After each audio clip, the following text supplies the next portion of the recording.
change on Oh, now. Now, there you go. great. Good afternoon, everybody. Welcome to this installment of the 35th anniversary webinar series with Pinelands Preservation Alliance.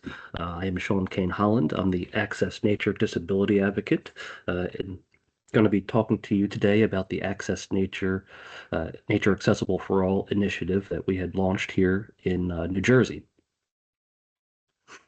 So again, Sean Holland, and I'm the Access Nature Disability Advocate with Pinelands Preservation Alliance since 2022. I've been the lead for this campaign to make natural spaces and nature-based programming more accessible and inclusive for folks living with a variety of abilities, and working with land managers, nonprofits to make these spaces more accessible. And today's webinar going to first cover some facts about the Pinelands, backstory of our organization, then look deeper into the Access Nature or Nature Accessible for All initiative, its goals, its actions, as well as some results, achievements that we've been able to accomplish to date. Then we'll also at the very end touch on ways that you can get involved with this work, and also answer any questions. There will be a Q&A at the end for this of this webinar as well. So if you have any questions afterwards, we can answer those. So first, I wanted to set the stage about why making these spaces more accessible is important, and just imagine ourselves being with our family or friends at a location, taking in nature, going on some trails, but maybe somebody in your group has mobility concerns. And when out in the trails, just showing you here this picture on the left here, it's in a trail that I've actually helped assess to make some improvements on. But if somebody was in a wheelchair, they would have a very hard time accessing this trail here on the left. The root systems there are going to be a barrier. Also, the sand, loose sand, would also be a barrier. So, somebody might be able to get a certain distance on these trails, but might hit these barriers, and then that's the end game for that person, and more than likely the end game for the entire group. So they wouldn't have any kind of shared experiences. I myself do use mobility equipment. I use wheelchairs and crutches, forearm crutches to maneuver. So it would be a struggle for me to get out onto that trail there. Just to show you, this is photographs of that same trail. This is Pemberton Lake, and on the left there, that's showing you more just of that sugar sand. And then here on the right, it's showing you actually one of our volunteers, Charlotte Bjornson, who helped us assess the property to see what would be needed to make these spaces more accessible and inclusive. As you can see right here in that image, she's bogged down. We were with her and her mother for this scouting event. But if she were there for, if she were to take the time to travel to this location and then get there and then realize, halfway through her visit there that she's not going to be able to get any further, and in fact get stuck, it's not going to be a very satisfying or a good experience for her or her family or friends that are with her. Which is why we're looking to make improvements to the trails. So here I'm showing you an image of a trail that has been improved. This is actually at a national park here in New Jersey. That is the Great Swamp National Recreation Area, or a wildlife refuge, sorry. And they have laid down stone dust on the surface there to allow mobility equipment, other wheelchairs and crutches, strollers even, to get out onto these trails and have a more positive experience. And that's what we have done at Pemberton Lake Trail, Pemberton, New Jersey. Here's some photographs of After construction or improvements, I should say, had been done at Pemberton Lake, we've been working with Pemberton Township and Fish and Wildlife, New Jersey Fish and Wildlife, to improve the site there for accessibility. And we were able to lay down some of the crushed stone dust. That's what you're seeing in the middle image there. That's the township, public works guys using their equipment to spread the stone dust, allowing a flat and level surface. And the two images on either side there are showing you after effects of the after results of this trail work.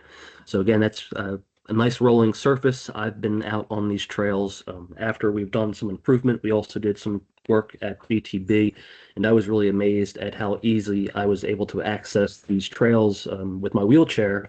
I use a manual wheelchair when I get tired from walking, and I was amazed at how easily I was able to traverse this landscape and get a you immersive experience out in the wild.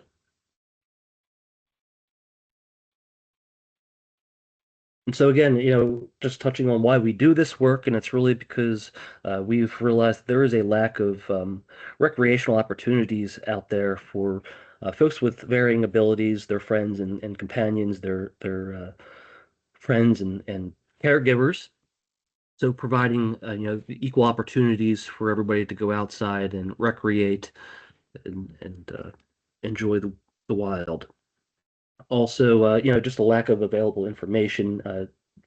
Sites, land managers don't necessarily have the know-how to provide information that's accessible, but also valuable to an individual so they can discern whether or not a trail or a site is accessible for them.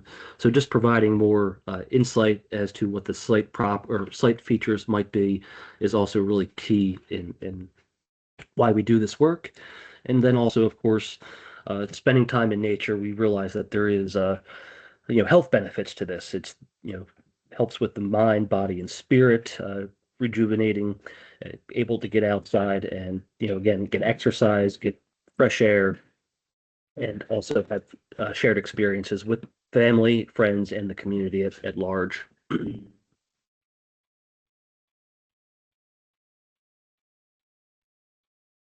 So, just going back, some history of the Pinelands Preservation Alliance. We were established in 1989 as a leading voice for protecting the natural and cultural resources in New Jersey's Pinelands region.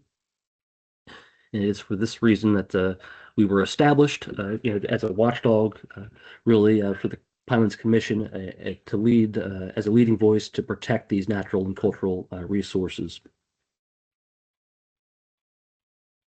And kind of fast forward to 2016, with our organization, we started realizing that being able to connect with the community and having them have visceral and experiences out in nature really helps motivate people to protect it.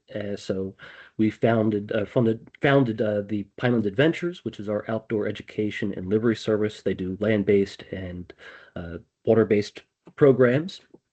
We have since, with the Pinelands Adventures, we've acquired 7 wheelchairs. So we use those for land-based programs, and we can take folks out onto nature sites that we've identified that are uh, accessible for these types of rugged terrain wheelchairs, and so folks can enjoy these natural spaces. And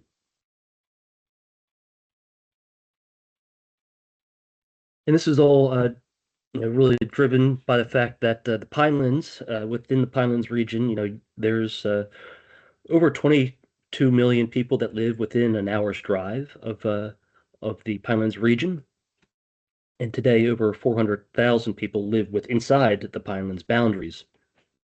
So just providing, so it is really important to, provide these recreational assets or, these recreational opportunities for folks, being that we are so covered with urban sprawl.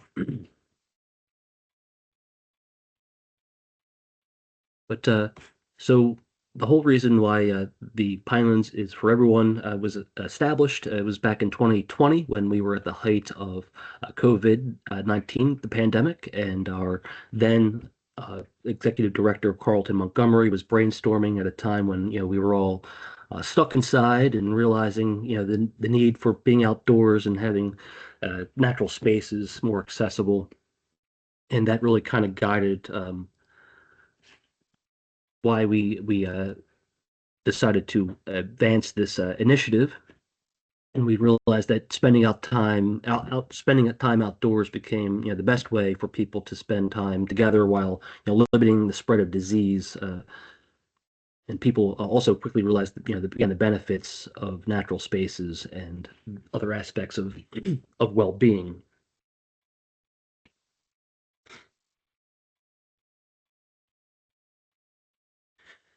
And this period also highlighted barriers that many people face to fully engage with the community, participate in outdoor recreation, realizing that the Pinelands area, this the chemistry, the makeup of the geography here is not really conducive for allowing mobility equipment and other folks with mobility concerns and other varying abilities to get out there.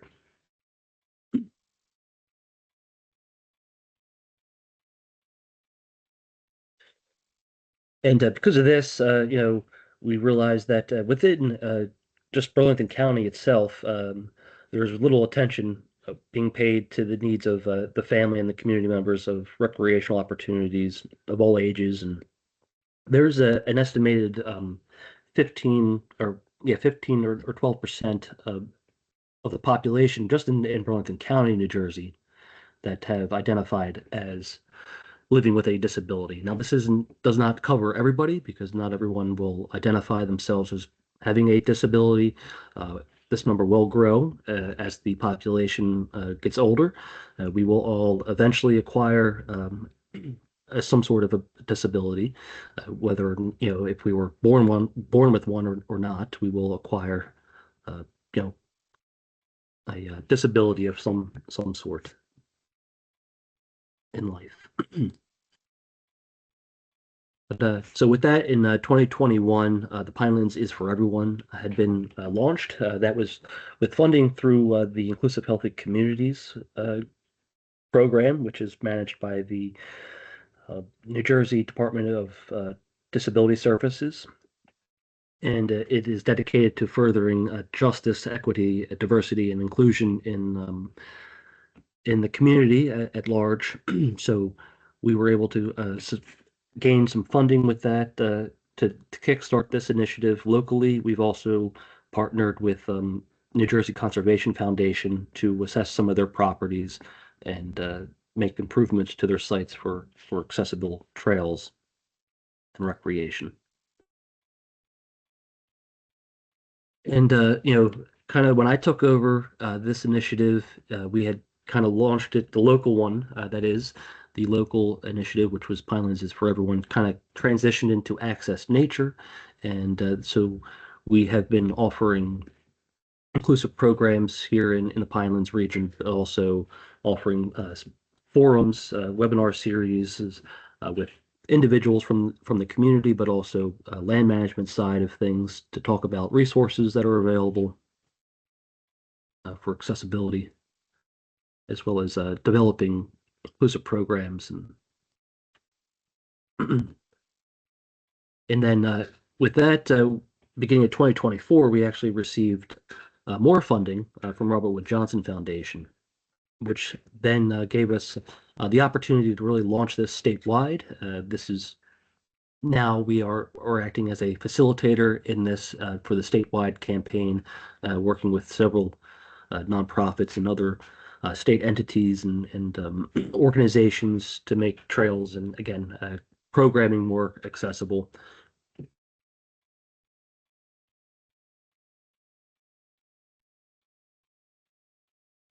Now I'm gonna dive into some of the initiative goals and actions that we are taking to further this campaign.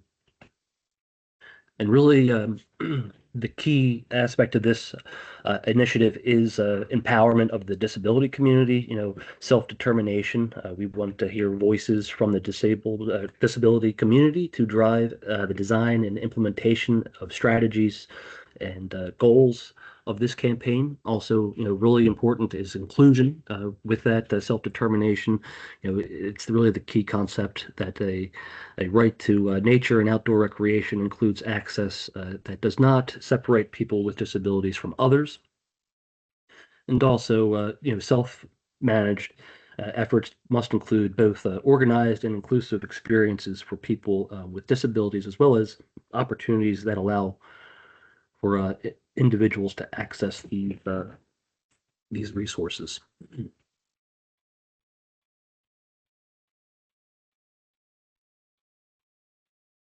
And also, really important with this initiative is partnerships, to creating partnerships at the state level, federal level, nonprofits, and also individual community levels as well. We've been able to advance some of these, partnerships with the State Park Service as well as the New Jersey Conservation Foundation. We've also teamed up with the Nature Conservancy here in New Jersey, and as well as Centers for Independent Living. So those are organizations that really work for and provide resources for folks with disabilities of various degrees. And we've been working with them in, again, trail design and recreational opportunities, having them assess properties and also provide insight as to what works for them, what's best resources, and how to get them out into these spaces to enjoy. And with that, we've created inclusive nature programs. We started off with beta programs at 2022, 2023. We were working with the community. Here, this image is showing you an organization, Kingsway Learning Center, based in Morristown, New Jersey, Burlington County. And we really were great partners with them. They held We had them come out to a state park, Axon Recreational Area, which is where this photograph was taken, and we were able determine the needs of the community from these programs, these beta programs, but also learn from the folks who were participating in them, what really works best for them with the equipment. You can see some of the wheelchairs that we had provided to them. So three of those chairs in that picture are belonging to the Pinelands Adventures. The young lady who's on the far right there is actually in her own powered wheelchair, which was worked just fine out on the trail that we were at. It was the Red Trail at Pemberton Lake. But yeah, we use these as experiences for program development, to also testing equipment to see, what was of interest topic-wise for these folks, and again, what equipment worked best in these areas and, for the individuals themselves. So we had gotten feedback from them. We had provided them with surveys, and they gave us some great insight as to, again, the access of the trail, the property, and the program itself. Also, with this initiative, we've partnered with other organizations. One in particular is Ocean Positive, where we've been offering workshops to organizations, land managers, and educational staff in providing and developing inclusive programs. We have a wilderness safety workshop that we have in partnership with Ocean Positive. And Ocean Positive is an organization that is focused on aquatic recreation for folks with spinal cord and mobility concerns. So they do have a health a background. So they have some insight as to, the safety aspect of this important part of the building inclusive programs. Then also I offer in this workshop insight into how to identify an appropriate space that's accessible to lead inclusive programs, identify trails, and then also help develop content for programs as well.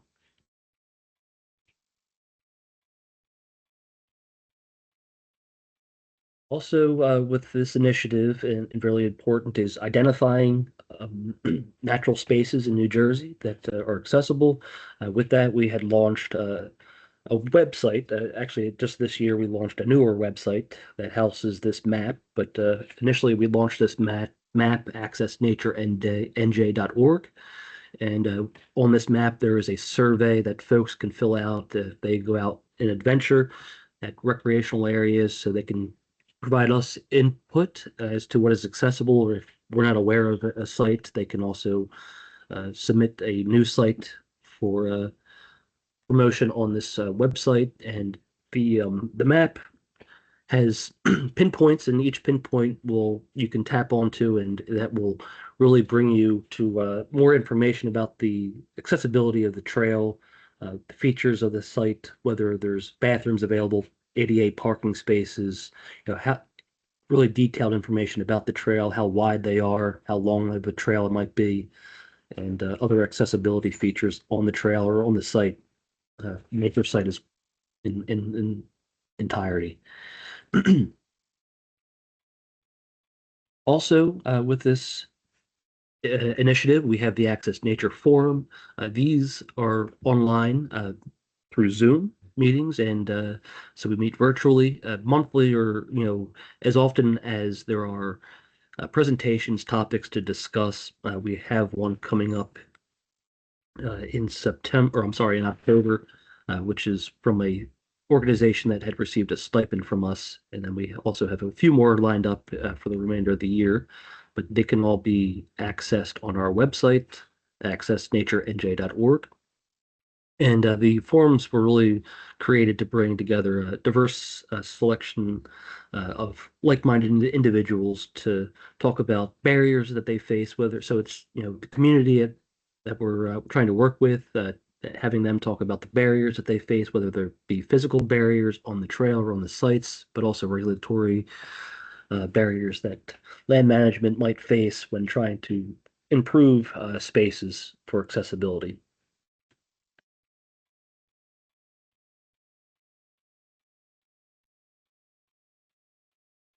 Yeah, again, this just brings the community all together, diverse sections. So land managers, state and local officials. We've had a few land managers offer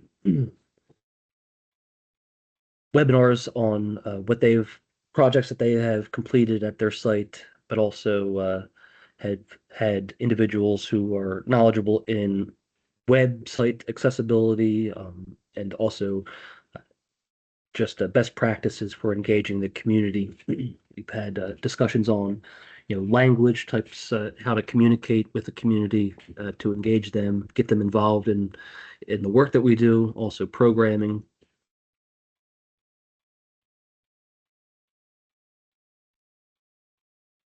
And also really important is internal and external communications. With this, we have set up the our newsletter. We release newsletters monthly. We also have blog posts on our website, the website accessnaturenj.org. There are news stories, videos that we release. So it is hearing from the community and having lived experiences, testimonials, really trying to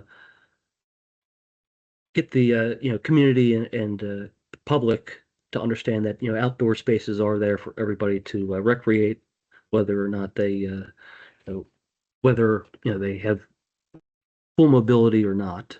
So various abilities, outdoor spaces are there for everybody to recreate in. Also, working with Centers for Independent Living. Again, they're great contacts into the community. Each county in New Jersey, and actually each state, each county will have a Center for Independent Living organization. But then there's also, the state DHS, Department of Human Services, state health departments, county health departments.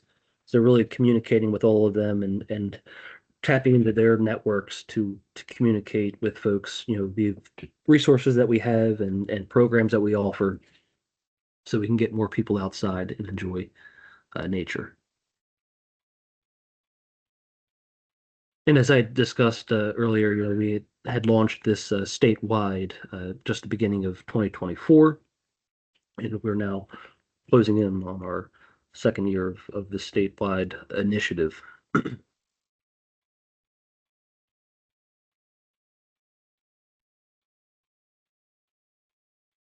And so with the trail assessments, we looked initially at the U.S. Forest Service. They had provided, or they have created two documents, the FSTAG and the FSORAG documents, and these are really applying to new and altered trails that are designed for pedestrian and hiking, which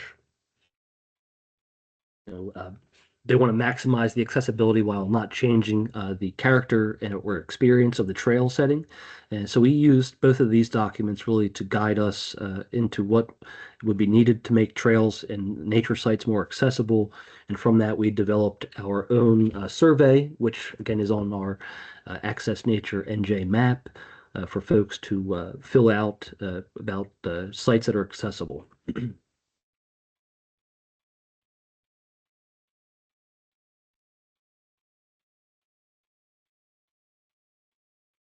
And when we're working with land managers to make these trails more accessible, one uh, one criteria that we like to keep is a minimum width of trail surfaces. So we like to keep them at a minimum of 4 feet wide. That's just to allow at least one wheelchair or adaptive mobility equipment device to get out on a trail. It is more ideally to have a 6 foot wide path for this. So that's just to have two-way traffic. The 4 foot wide path will work, but it's not going to allow two-way traffic. So in those instances, you might need to have some sections that have a little bypass or a bump out. So again, traffic can flow more easily on those trails. But the Pemberton Lake Trail we have improved. That is a 5 foot wide trail, and that's going to be 7/10 of a mile.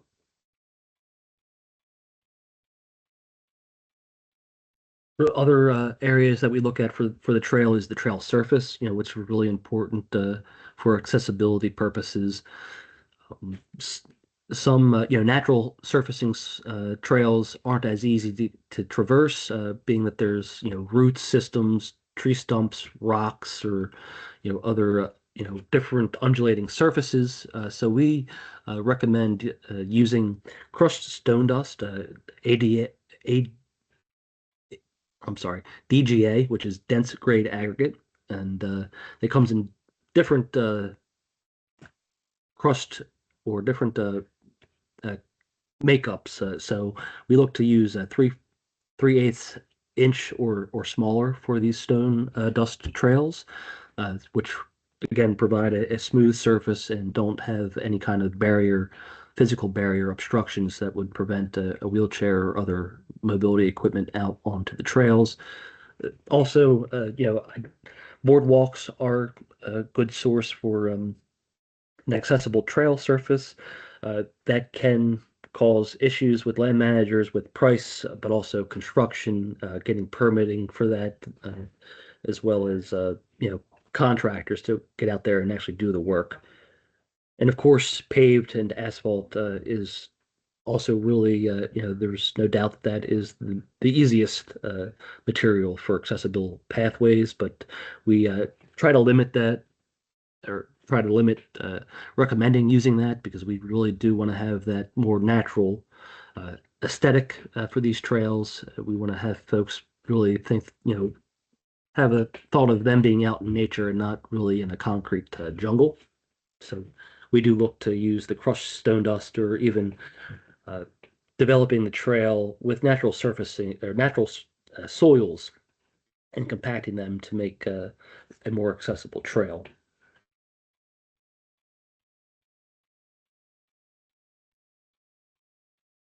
as I mentioned, in certain instances, natural trails, surfaces can be conducive to accessible pathways. I've visited a few trails like this at Franklin Park Preserve and properties that were all managed by New Jersey Conservation Foundation. These have been former bogs or farmland farming operations. So the trails that they are using were former access roads. So they were developed in a way, to allow, vehicle access, which have made it so that they are able to get, wheelchairs out there, really.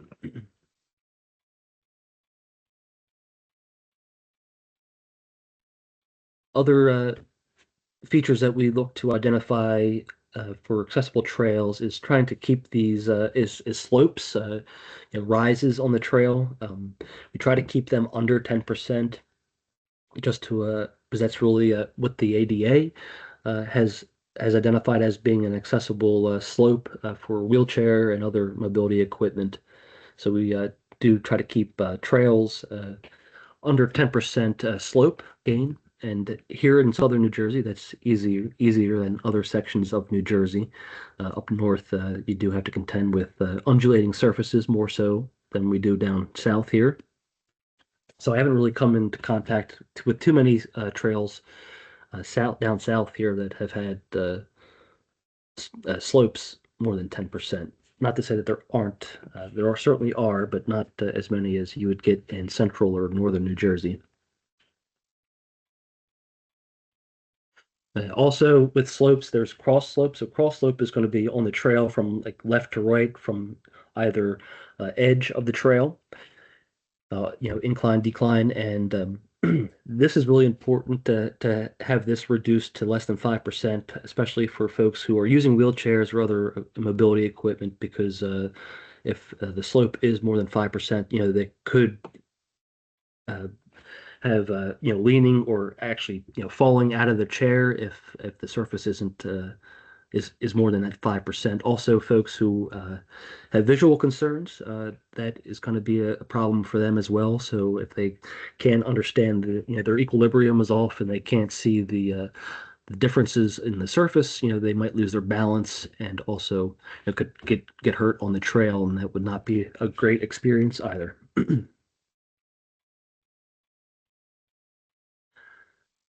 And so here, this is again just going back to the accessibility site survey that we have, which is available online. There is a digital version that you can use on your smart device. We also have it in PDF form. So if you're on a trail, you can print it out ahead of time and you can fill it out paper and then input the information into the website.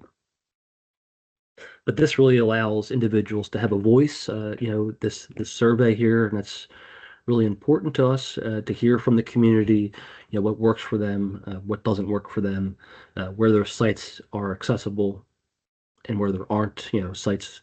So we are looking to have more and more folks fill these surveys out and submit them.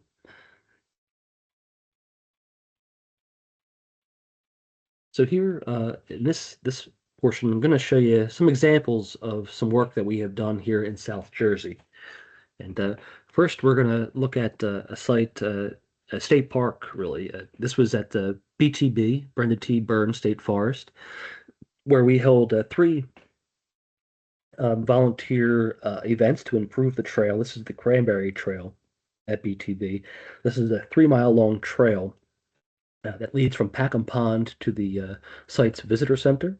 And back in 2023, we worked with the South Jersey Outdoor Club, who is photographed here after we had done some trail work there. But we had them come out. The state had provided the stone dust. That's what you see in the picture there, that dark soil. That's the crushed stone dust that we were reapplying to this trail for accessibility. And we have completed so far 1 mile of that trail. There's still 2 miles more to go. We are, working with the state to get more of that material so we can finish up the project. But as you can see in this image here, the trail club they were doing this all really by hand, by manpower, shovel and wheelbarrow and rake. So they completed 1 mile of that with shovel and rake and wheelbarrow. We also did one event with EarthShare, which works with Fortune 500 organizations, bringing out employees to do community work. So we had three really great and successful uh, volunteer projects there at BTB.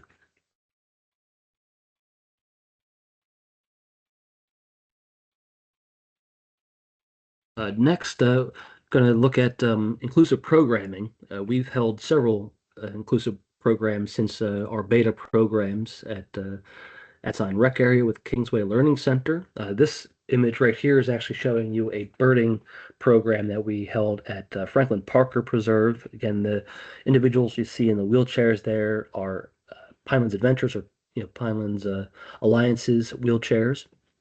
We have three electric or three power chairs available. Then we also have four manual style wheelchairs available for individuals who may need them to get out on the trails.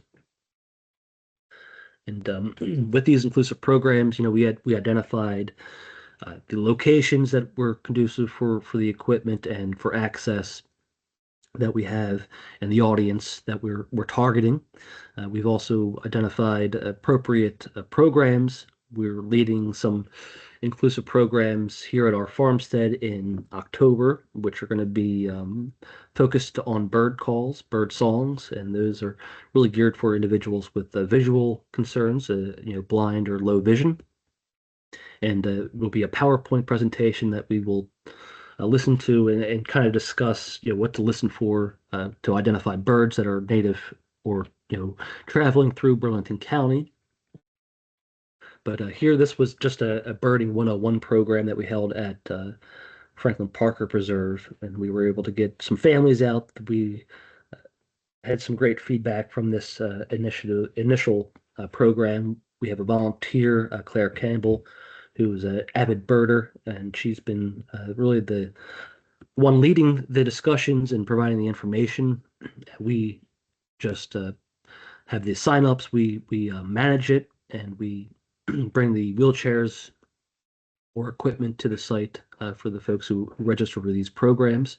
We've held a few at Batstow Historic Village, as well as a property that we have at Cranberry, Rancocas Cranberry, which was a former Cranberry operation, but we are now looking to do more inclusive programs and other programming at that site.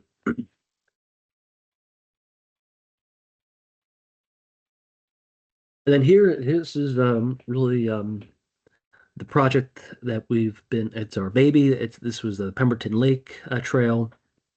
And again, this is showing you, the picture up top is showing you Charlotte Bjornson, who was a volunteer with us, and her in her power chair, again being stuck in the sand trail there at Pemberton Lake. This was a process that was 3.5 years in the making, working with the Pinelands Commission, with a MOA, Memorandum of Agreement, with the township.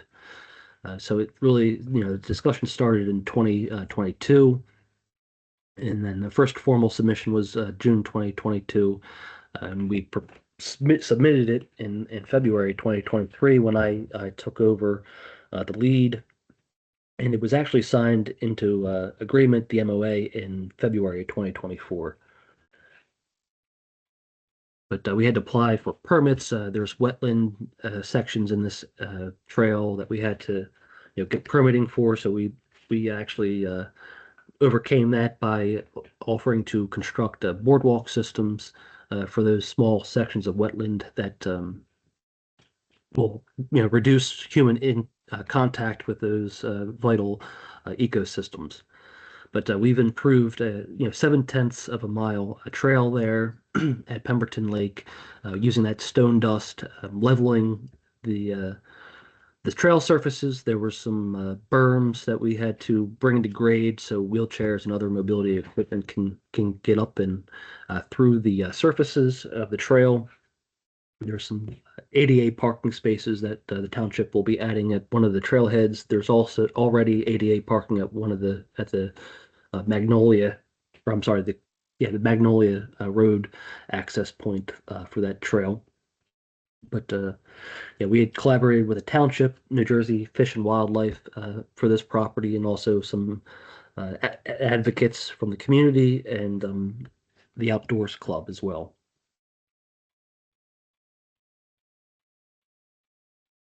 And this is showing you uh,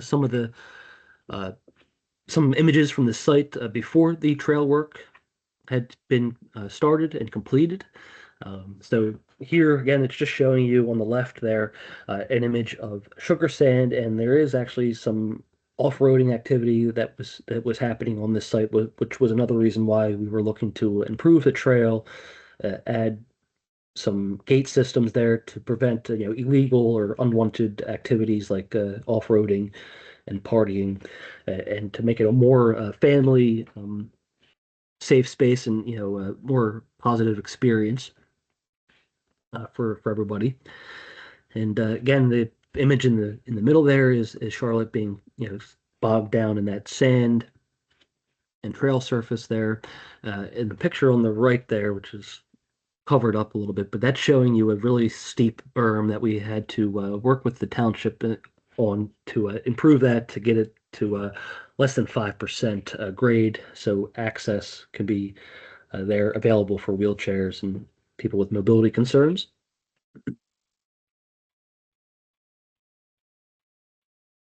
Now this is showing you some pictures of the site after and during construction or improvements. So on the left there, you can see there's a pile of that stone dust that we had been able to acquire for the trail improvements. That's the township working in their uh, Kubota there to disperse the trail system or to disperse the stone dust on the trail.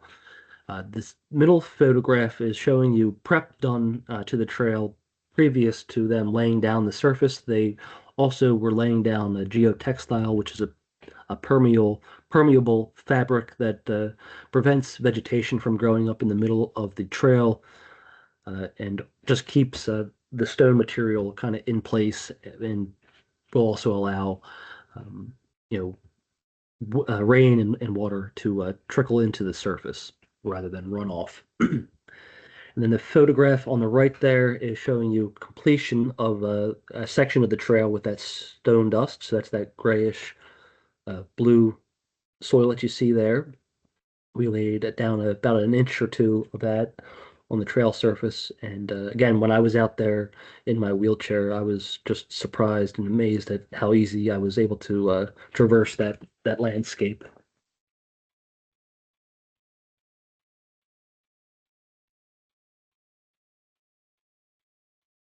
Right. But the Pinelands is the legal or political term for the area that describes the 1.1 million acres in South Jersey that is subject to the Pinelands Comprehensive Management Plan, which is where Pemberton Lake Trail falls in, and it really highlights the need to reform the Pinelands Comprehensive Management Plan to make it more uh, allowable and easier for folks, land managers, to develop and improve accessible trails for all. And I think it's something that's really important. The state had passed the Jake's Law, which separate from trails, that is for public playgrounds. So for communities and state entities that are looking to improve playground systems, they are now required to really put in accessibility into the planning, and which is where I think the CMP for the Pinelands really should be focusing is to have identify ways of making trails more accessible and inclusive for folks with disabilities.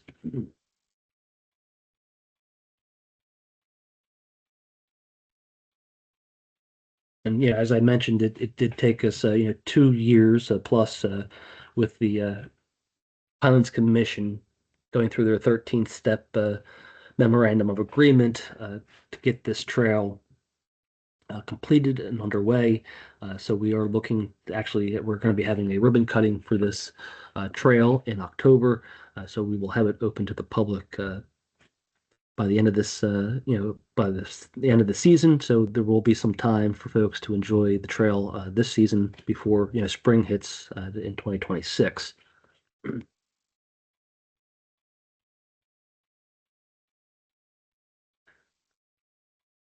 So here, I wanted to highlight ways of just getting involved with this initiative. And one really important way of doing that is exploring our new website, accessnaturenj.org, looking at all the resources that we have available on there. There's a news section, blog section that has all news and stories that are topics of accessibility here in New Jersey, resources, partners that we have in this initiative are also labeled on this website.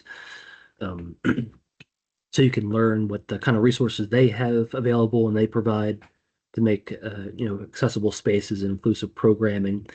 But exploring the map is also really important. Getting feedback from individuals about sites that we've assessed, identifying more sites so we can have this map really populated with, you know, I'd like to see 4 or 5 sites in each county identified for accessibility. We're almost there, but not quite. We have over 60 locations north and south identified as accessible. And this is largely through my assessment using my wheelchair and crutches and some other volunteers.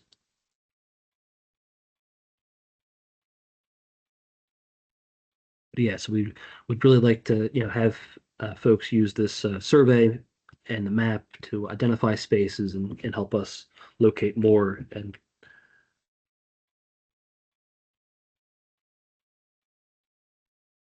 but also ways of getting involved is through the Access Nature Forum, whether you're a participant or just an in the audience, or if you are somebody with lived experience that has a topic to offer to give. If you're a land manager, want to talk about your site, some resources that you have.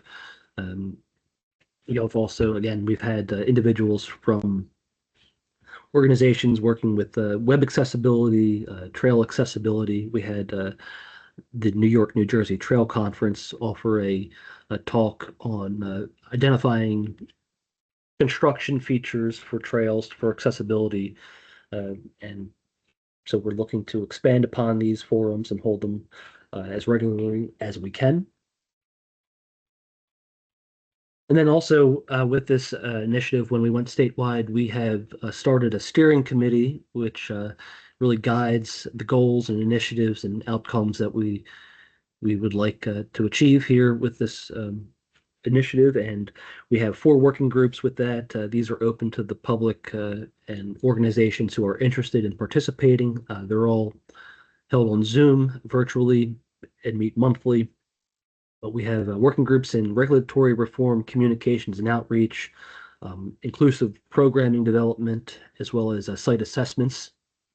So we meet monthly or bi-monthly for some of those steering committees and working groups. And if you are interested, all you have to do is reach out to me via email or phone, and I can get you the information to participate in these working groups and steering committees.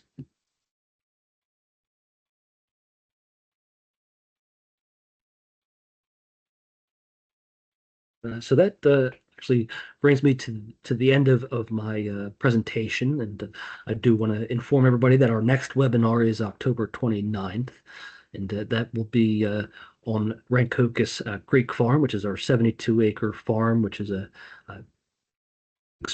working or exploring the work through the CSA that we have, and regenerative agriculture that the practice that they do at the farm here. And so that'll be on October 29th at 12 p.m. And I will be sending that in a follow-up email just so you guys have access to it. Side note. So yeah, thank you all for attending this webinar series. And There's my contact information, my email and phone with extension. So if you have any questions, just feel free to reach out to me in either of those avenues. And we can open it up now for any questions from the audience Yeah, so and you place can them in the put chat. yeah, you can put your questions in the chat, or you can use a feature where you raise your hand and we can call on you. And then if there's no questions, we'll wrap up, but we could just give it a minute or so. Hi, Sean, I Thank had you, a Sean. That question. was great. So building in the natural environment comes with challenges. You know, nature's gonna nature. How often do we expect land managers to be checking these trails that they're accessible and repairing them, or at least communicating if something has gone awry and they're no longer um, as accessible as they should be? Yeah, so I mean, it's really going to be a seasonal kind of maintenance checkup that the land managers will have to conduct, and that's really whether or not they do improvements to the trails or not. They should be whether it's an accessible trail, an ADA accessible trail or not. Land managers or volunteers should really be assessing trails seasonally for damage, fallen trees and whatnot.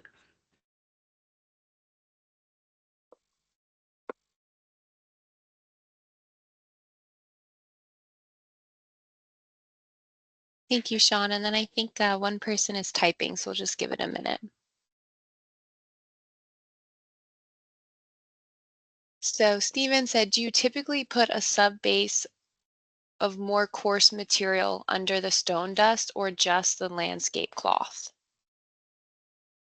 It's going to depend on the actual, geography of the location. And in some instances, yes, we do use more coarse stone as a foundation, and then lay down the geotextile, and then cap that with the stone dust. And that's what a lot of national parks and state parks here in New Jersey have done.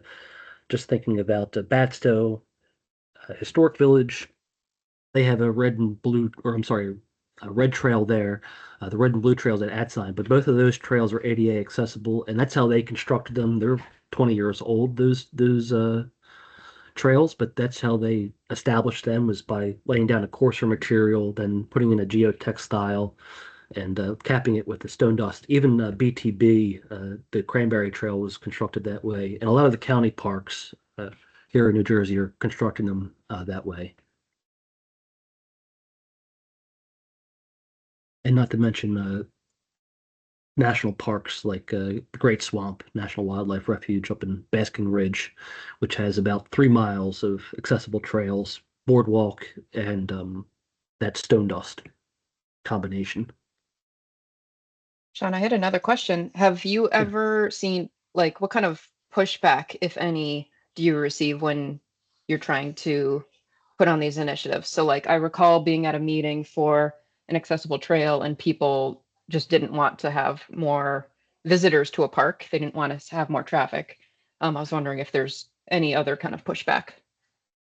I mean, feedback like that, or yeah, pushback like that, like you just mentioned, people not wanting to have, more human activity there, on in a space that's open to the public. But other pushback that I've gotten are, from off-roaders, saying, "Oh, why are we making these spaces accessible to, people when you're preventing us from going out and recreating in, ATVs or, quads?" And but other than that, I have not personally received too much pushback.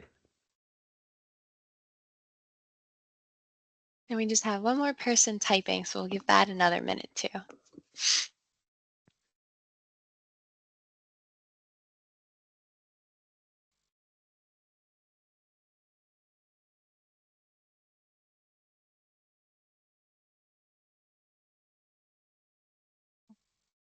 So Betty Ann said, do you get a lot of pushback from environmentalists regarding paving the trails? Yeah, there's certainly pushback from environmentalists. For paving trails, we don't really ever push for paving the trails. Like I mentioned, we look to use natural surfaces, the stone dust or boardwalk areas, for areas that we're working in. But even with the stone dust, some environmentalists, there could be concern as, where you're getting that material, if it's going to have adverse impacts to the environment. The stone dust that we use is clean, and we do vet where we get it from, and so we look for clean surfaces and or clean materials. And to that point, the state parks that have used the stone dust, those trails have been in place for 20 years, and just by visiting those sites, you can really see for yourself that there is no adverse effect to the ecology or makeup of the environment there with those trails with that stone dust. But there are more and more rail trails and circuit trails being developed, but those are going to be in more developed areas, and they're going to be using more right-of-ways and former railroads to pave those trails.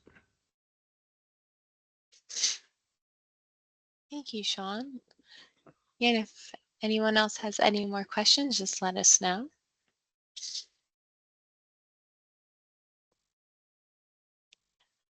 Awesome. Well, I think that is all, Sean. Thank you so much. And yeah, I hope everyone has a great rest of your day. And we will get this up on YouTube and on the website, and we'll send a follow-up email. So thank you so much for attending. And thank you again, Sean. Yeah, thank you, everybody. Thank you, Rachel, for monitoring. I try, it's crazy out here. All right. Have a good day, All right, everyone. everybody have a nice day. Bye. Okay.